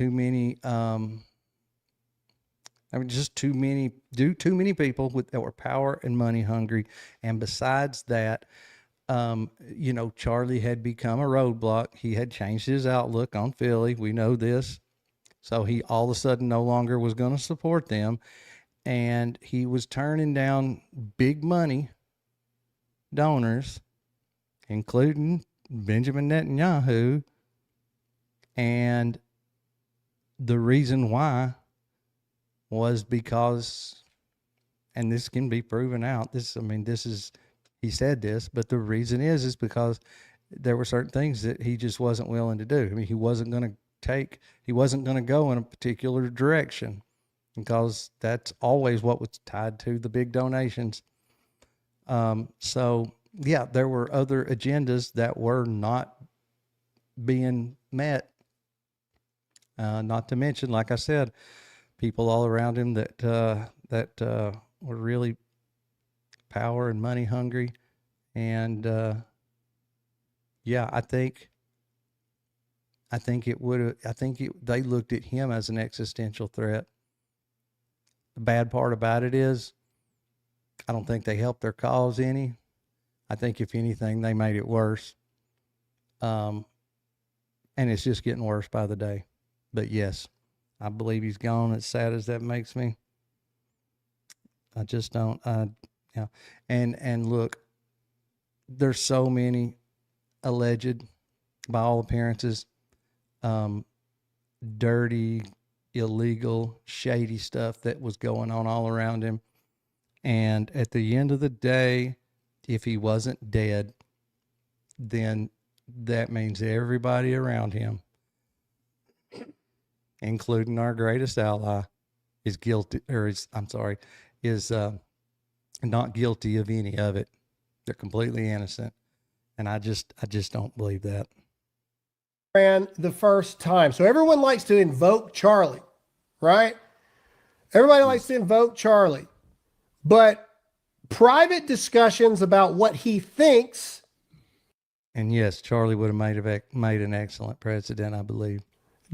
Vice President did a very good job yesterday, by the way. Okay, the Vice President said, hey, you can have your differences all day long, but once the president makes a freaking decision, guess what? There it goes. Tulsi Gabbard. Let's go back to Tulsi real quick, Todd. We've got time. We can do this before we play Charlie. This is Tulsi Gabbard. Remember, the intelligence community has no legal authority to do anything except gather intelligence and present it.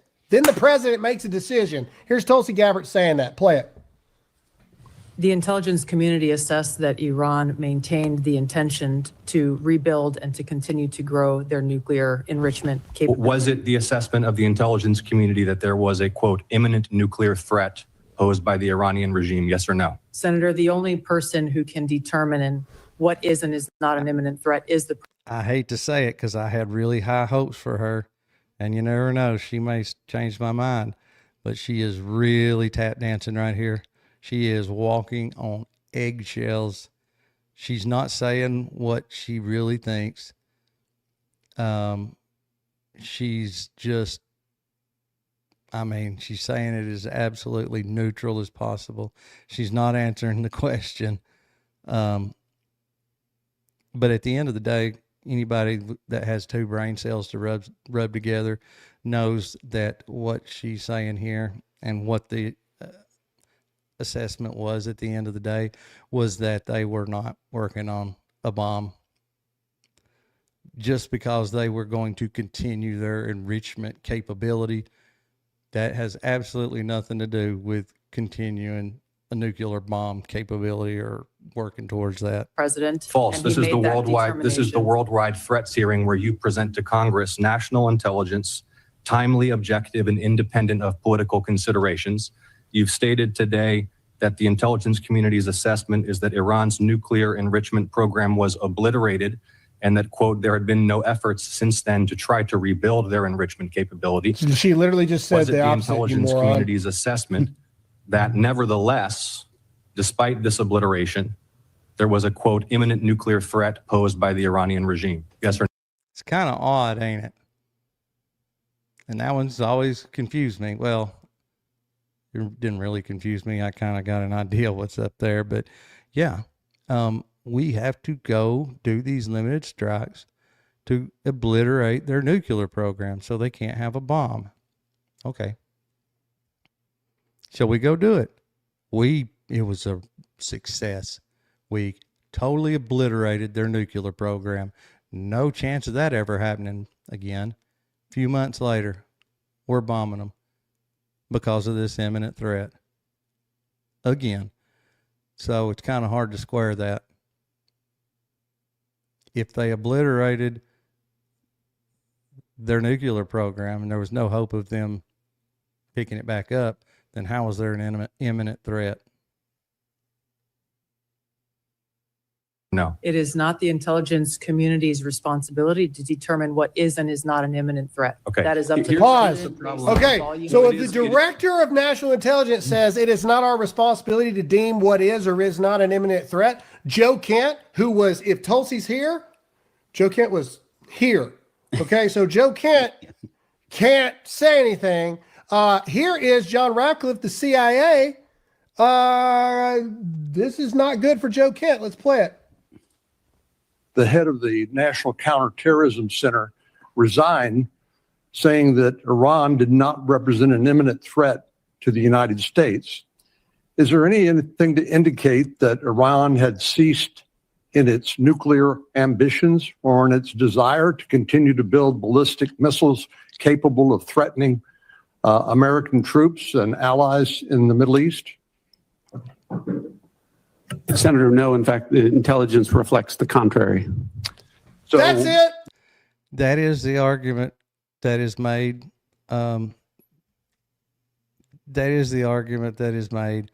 And I definitely understand and I definitely feel for them.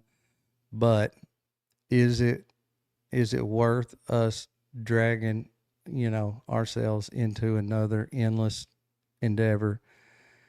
And the thing about it is are they freed? We killed the leader, the supreme leader, and now guess what? His son steps up in his place. And by all accounts, his son is more radical than he was.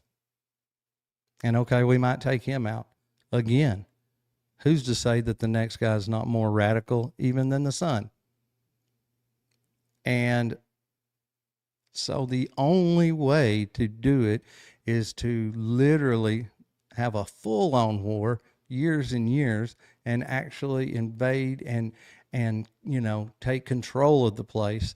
And then over time, get a leader that you approve of and get them in there.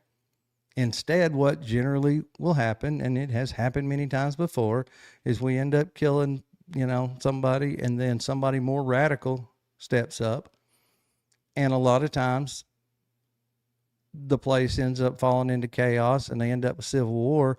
And these people that we tried to free from, the evil supreme leader end up killing each other on the streets and getting killed by the military, whatever. I mean, it's just not a good, it's just not a good reason for us to go get neck deep in another quagmire. That's all I need. That's all I need. Shut your mouth. Look, we're here to present you the facts. Now we got to move forward. Back to Charlie.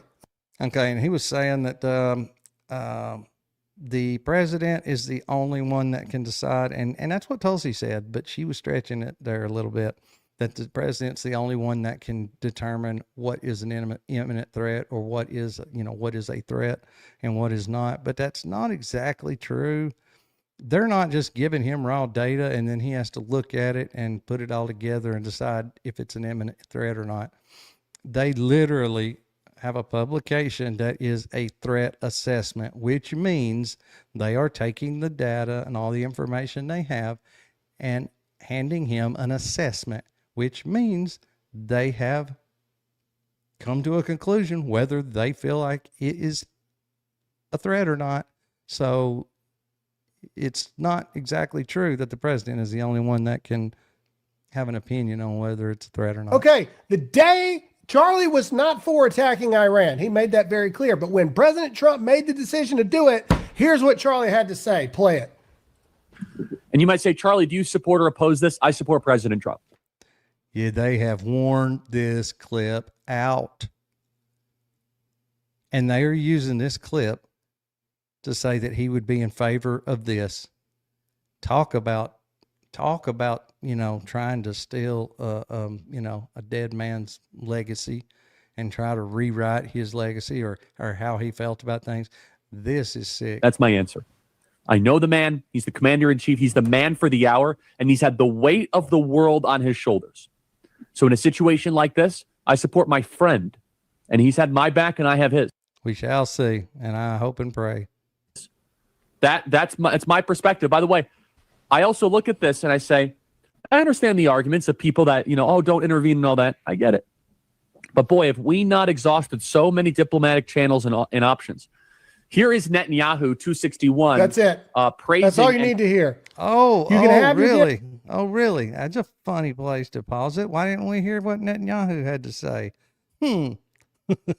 He's always full of words of wisdom. Differences, but just like the vice president said, but once the decision is made, you back your leader, you back the home team, the end, and you Yes, if you're in the chain of command, yes.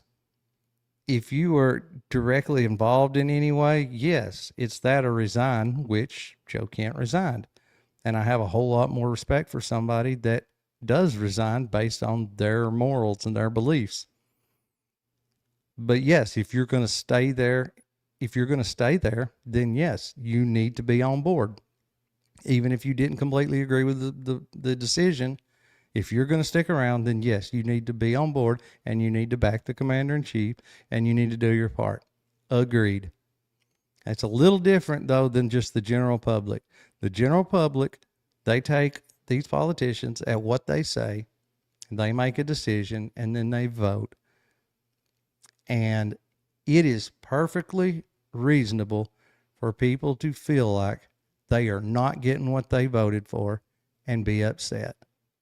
But instead, you get people like Graham Allen saying you're stupid, you're retarded, and you're a traitor because you're not happy that we're going to war with Iran. Shut your mouth. What, Todd? Go.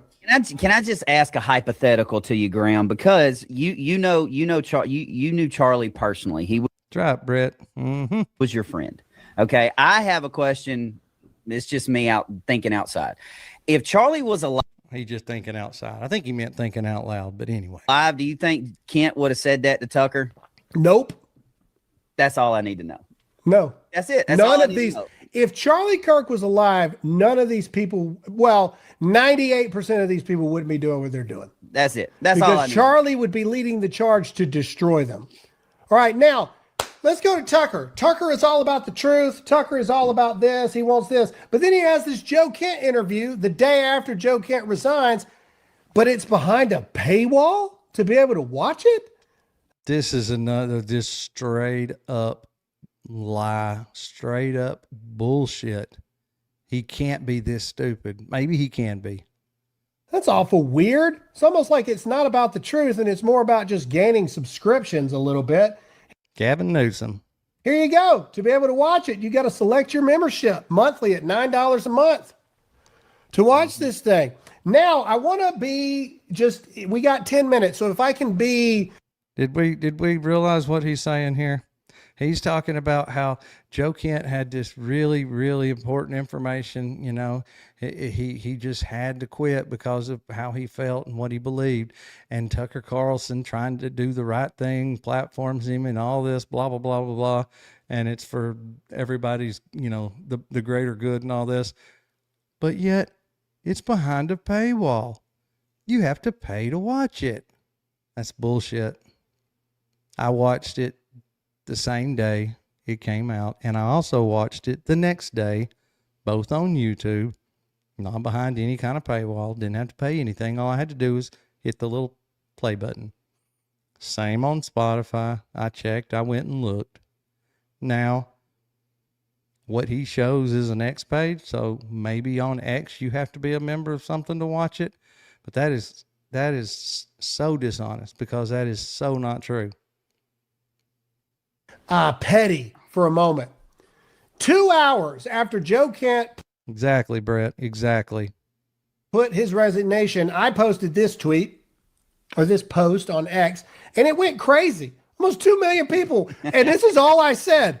A lot of people are going to be deleting posts on here once all the info comes out. 2 million people watched. I was like, what in the world? This is the most nothing tweet ever as far as like groundbreaking stuff, because I was basically saying, just wait, we're going to find out more information.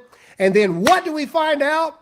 Breaking news. Let's play it. Turns out Joe Kent was under FBI investigation long before his resignation. Let's play the clip. Oh, here we go. Watch this. He just resigned. He's now under FBI investigation. for allegedly leaking classified information, and the investigation predates. What was he saying just earlier about the mainstream media?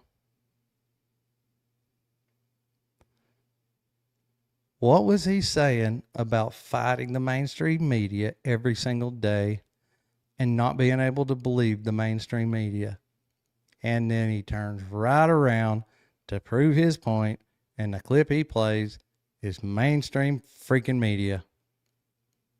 This is what I mean about these people. You don't hate him enough. His departure. Congressman, your reaction to that tonight? Wow. Well, there's a lot there, and I think that we need to let this investigation play out. But Oh, I'd say so. And you notice every single time somebody in some high position like that resigns, especially if they are if they have some issue with the administration, and not just this administration, I mean any of them, but any whistleblowers or anything like that, you notice every single time the same thing comes out about them. They're under investigation. Oh, they're under investigation for leaking.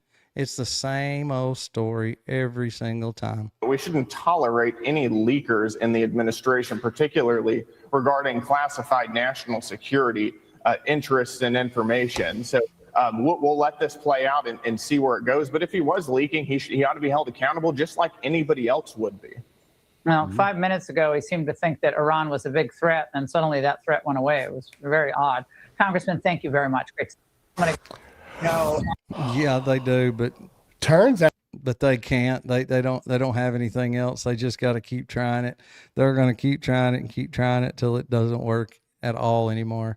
I mean, it basically doesn't work now. It still works on a few people, but it won't be long. It's not going to work at all ever for anybody. Now, Joe Kent was a leaker. Here's the truth. And I'm not talking about his service prior to this, but here's the reality. And did that asshole just say allegedly? Did we not watch a clip earlier that he was going on and on and on about this guy named Colin from Project Constitution that said this is a recording of Erica Kirk? He's just taking this one little news clip, right? Fox News, mainstream media clip. Oh, allegedly was under investigation. That's not what Graham Allen just said. Graham Allen just said, turns out he was a leaker. Didn't say allegedly, didn't say maybe, possibly, could be, perhaps. the woke people on the side and the Candace Owens and stuff, they'll be like, this is a coordinated attack to discredit Joe Kent. Or Joe Kent was never MAGA and Joe Kent did this to himself. He's a leaker. There is an active FBI investigation into him being a leaker. So he resigns and books Tucker Carlson and Candace Owens. And what kind of weight can you put into the fact that he's under FBI investigation for being a leaker? Good God, has this asshole not learned anything over the years? How many legitimate FBI investigations can anybody name? Bet this guy can't. How many legitimate investigations on the up and up can anybody name right now off the top of their head? I don't think I could any. And yet he says, oh, but he was under FBI investigation. Well, knowing it was an FBI investigation does not help the credibility any at all. To make as big a splash as he can before all this information comes out, because he was a leaker. Now, here's where I blow your mind right here at the end of the episode. I wonder if Candace Owens is going to find herself in trouble with this FBI investigation, because Joe Kent is under investigation for leaking intel. And we've known Candace has been saying she has people on the inside that are telling her things that are going on. Specifically, oh, here's the major bombshell. This is kind of like the whole Turning Point USA outsmarted him because of this master plan and this game of chess they're playing. Just pay close attention here. This clip I want to bring up again from Candace Owens when she was responding to a clip of Andrew Colvett talking about the validity of a text that she had gotten. And here's what he said on who he sent that text message to. Let's play it. At the start of this show to address some of the things that have been going around on public, namely about a group text chain that has been made known and released by Candace Owens. And I just want to address it head on because, that was a text. Because she left him no choice. A screen grab that I had shared with people. So it is authentic. And I want to go into it because I actually am really excited that the truth is out there.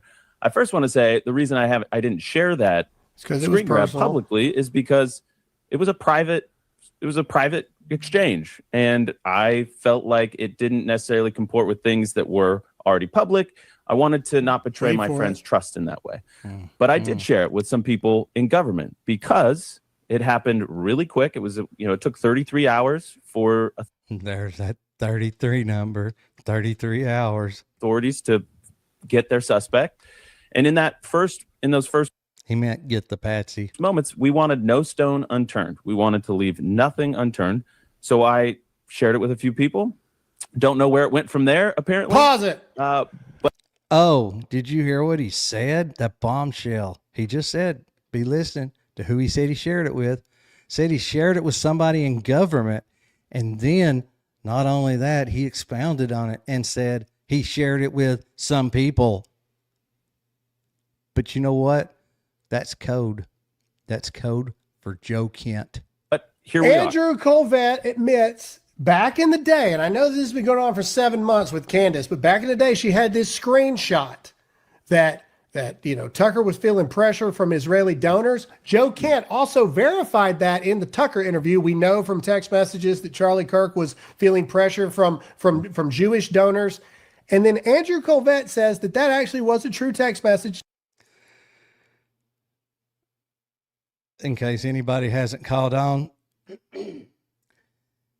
he is saying because Joe Kent knew about the text thread where he said he was leaving the pro-Philly cause, because Joe Kent quoted from it and knew about it, because of that and the fact that Andrew Colvett sent it to somebody in government and then said some people, because of that, it had to have been Joe Kent that Andrew Colvett sent that message chain to. Had to be.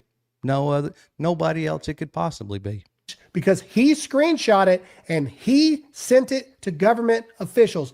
Government officials. Again, that's code for Joe Kent.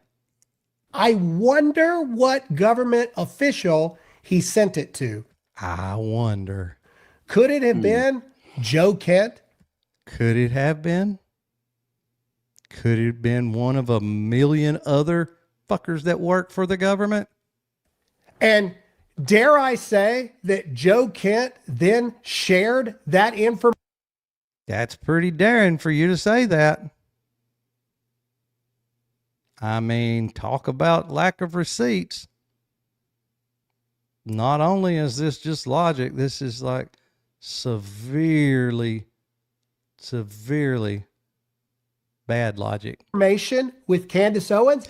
Oh, maybe he did. Now, I don't know, but I don't know. Did you hear all the speculation in that? And he's the number one person that bitches about all the quote unquote speculation going on online, specifically with Candace Owens. What I do know is this: if he did do it, and at the time that he did it, that would be considered critical inside information. Oh, it would be. Because somebody sent him a screenshot of a text, that would be considered critical inside information. I not no military man. I do not have a clearance. Never worked in government, but I've not ever heard that classification. Maybe that is a classification. I just don't know it. Critical inside information. I don't know. It's like super duper top secret, like more than classified. And that you're not able to just leak. You're not able to just leak critical inside information. Okay. And if Candace Owens is at the end of that and she participated in actively asking for this sensitive information, guess what that means? Not jack shit. Candace Owens is in some big old doo-doo real quick. So could this These guys are idiots. Why did Glenn Greenwald not go to jail for putting out all the oh Lord, this guy's done got me all screwed. The Edward Snowden stuff. And guess what? Glenn, I can't talk. How do words work? Glenn Greenwald even told the story about it and how that he had the stuff, but he was nervous about turning it loose, and how Glenn coordinated with him and, you know, tried to make him feel comfortable, do whatever he could, you know, and he was working on him and trying to get this information from him that he knew he had. Glenn Greenwald never went to jail. Granted, neither did Snowden, but that's because he ran. But either way, so just for starters, if all the other bullshit he said up to that point was true, Candace still wouldn't be in big doo-doo or whatever he said. But at the end of the day, all the speculation to get to Candace Owens, it's made my head hurt. I'm kind of dizzy. FBI investigation actually end up? Now, Colette said he sent it to some people in government. So what does that mean? I could be wrong, but I don't see how they could, quote unquote, classify a text chain that Andrew had on his phone. It's also on Charlie's phone. And I know for a fact was also on Josh Hammer's phone and on whoever else was in that thread's phone. How could they classify it without getting everybody's phone and making sure they had the only copy out there? And I can about guarantee you it wasn't official. Like he said, he sent it to somebody. It wasn't like the FBI came and with a warrant and said, I need this, and took this evidence and then classified it. Like, this is how retarded this is. This is literally a chain. I can about guarantee you whoever he sent it to, he literally took his phone, hit the forward button and sent it to him, said, I don't know if this is important, but here it is just in case. Now, how the hell you jump from that to being super duper classified top secret for so-and-so's eyes only and anybody else that sees it's going to jail? On Candace Owens' front door. Comment and let me know what you think. Do you ain't got enough space in that comment section for me to comment on what I think. Think Joe Kent leaked classified information? No, I don't. Even if he did leak it, I guess you could say, I'm confident he didn't leak classified information. I don't think it can be considered a leak. I think, if anything, even if it did come from Joe, I think that Joe possibly forwarded Candace a screenshot that somebody had forwarded to him. And or critical intelligence information. Ooh, there's another classification. This one's like double, triple classified. Critical intelligence information. A screenshot that somebody sent him said, hey, I don't know if this is important. Why don't you have a look? And like, I don't know, when they were trying to figure out who murdered Charlie Kirk in the early hours, the first 3, 4, 5 days of the investigation. To 3, 4, 5 days. No, remember the magic number? 33 hours. That's like what, a day and a half? Candace and Tucker. Do you think it's possible? Comment yes or no in the comment section and let me know what you think. But I think it's possible you're retarded. But again, I say, this is where you, the American people, have got to make a decision, man. Facts. Are you on this side, the right side, or are you on the left side? And you look at everything that Candace and Tucker and Megan and Nick and all these people are doing, and it is leftist tactics over and over and over again. And every time we tell you guys, I literally called it. I said, there's going to be a lot of people that are going to have to delete a lot of Joe Kent posts. Well, I didn't say Joe Kent, but I said there's going to be a lot of people that got to delete a lot of posts once all the info comes out. Now you find out that the dude knew he was under investigation. He knew it. You're in the intelligence agency. You don't know that somebody's investigating you? Okay, sure. So what do? You make the biggest splash possible. You make the big. Or maybe he didn't know there was an investigation on him because there was an investigation on him, and then he quit, and then somebody decides to leak to the press that there was an investigation to discredit him and make him look bad. Biggest noise possible. You book on two of the biggest shows in the world that hate Trump and what he's doing, by the way, to try to boost your own career, to get out in front of it, because you know the crazies are never going to believe the actual truth. He's talking about crazies. Did y'all hear that shit? Once the actual truth comes out, because Candace and Tucker and all of them will say, Marjorie Taylor Greene even said it, they're trying to discredit Joe Kent now before our eyes. No, he was a leaker. Did you hear how confident he sounded when he said that? He didn't even say allegedly, maybe, perhaps. And did he leak to Candace? And that little asshole sitting beside him wasn't giggling because what Graham said was funny. He was giggling because he thought of the fact, after all that stuff he said about calling from Project Constitution, he's not said maybe, allegedly, perhaps, or any of that. Owens. And did Candace Owens solicit those leaks? She says, solicit those leaks. You can ask for classified information all you want if you're a reporter, whatever. The only illegality is when somebody in government with a clearance goes and gets it and hands it off to you. Got people on the inside everywhere. That sounds an awful lot like solicitation of leaking. Oh, she's got, people everywhere. So that means, again, that's code for it's Joe Kent. But maybe I'm just crazy. But the beauty about it is you, the people, get to decide. Who do you stand with? Do you stand with MAGA or do you stand with the woke right? Just comment in the comment section and let me know what you think. Just comment MAGA if you're with the actual MAGA group, not this weird blue hat America First crowd, or with the woke right. Just do a WR in there. Todd, we got 2 minutes. You get the last word today. I just want to add this to all the guys. My camera just died on me. That's why I'm frozen. I apologize. We'll listen to his last words of wisdom, and then we'll get out of here. The Canaanites there in Candyland and the Fuenteses and never mind, I can't say that on this show.